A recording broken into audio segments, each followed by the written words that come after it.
few arcade aficionados may be familiar with Taito's Ice Cold Beer from 1983. The game had you control a metal rod that balanced a marble, the goal being to get a metal ball into certain holes on your way to the top while avoiding all other holes. It's a bit of an arcade gem and the main inspiration for TumbleSeed, a procedurally generating game that shares the same mechanic. I'll be taking a quick look at this Rollin climb today. This footage is from the most recent development build provided by the game's creators. Using both analog sticks for each end, you slowly raise the rod to move the seed around the map to avoid obstacles, enemies, and holes to reach the top of the mountain. In each run, it randomly generates a new section of the mountain for you to climb with different power-ups and enemies to dodge, bringing in the roguelike elements. And before you get angry at saying that this game is a roguelike, the game calls itself a Rollin roguelike. Sure, it's a slippery slope, pun intended, to call every procedurally generated game a roguelike, and if it still bothers you, feel free to send your complaint about this at stopgettingstupidridiculousangry@genrelabels@TumbleSeed.com/go-fuck-yourself. /joke stolen from last week tonight. Moving on! The game isn't only about dodging holes and baddies, but comes with a collection of different seeds giving different abilities, like being able to fight enemies or to be able to gather different resources to use said abilities. Some will create rain that fills everything up with water, making it easier to go right over the holes, and others will create poison clouds to infect different baddies. The game will offer around 40 of these different seeds, so there'll be a good range of varied level design and strategy. In the first tutorial section, you'll be given 4 seeds right away that are permanent in each run, and any new seeds that you pick up after that on a new run will be reset after you die.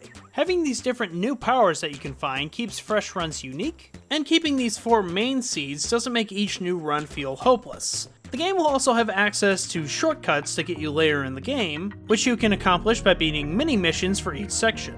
And like many roguelikes, if you go in one of these shortcuts right away, ill-prepared without going through the rest of the game, it's going to be that much harder to get through. Think games like Spelunky, where if you go right into the last temple of the game, it's a lot harder than going through the entire game and getting power-ups along the way.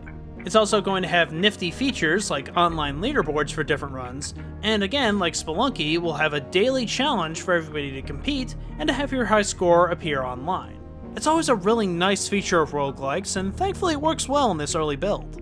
The presentation here offers a lot of charm with an atmospheric soundtrack that gives the game its signature personality. Its colorful aesthetic reminds me of games like Monster Bag and Ho-Hokum with their welcoming and chill atmosphere. The game controls very well here, as the learning curve to balance your seeds was easy to pick up and hard to master. Admittedly, using the rod was a bit tricky to get the hang of at first, but with some practice I was climbing like a pro. The game starts off with a relatively easy difficulty level and seems to have the appropriate difficulty curve to build up the challenge.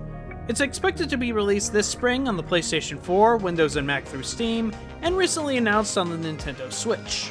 TumbleSeed was a big highlight from the festival, featuring a very uncommon control scheme that works great with some practice, in a game that has a great amount of character and personality. It seems only a few steps away from being out in the wild, and I'm eager for you to plant your seeds into the holes. Oh, grow up. Thanks for watching this little short preview today. Feel free to check out more videos on this channel and subscribe to get notifications on new videos. My name's Mark, and you'll find many more indie previews and reviews on this channel. A big thanks to the TumbleSeed team for answering my questions, and a big thanks again to you for watching.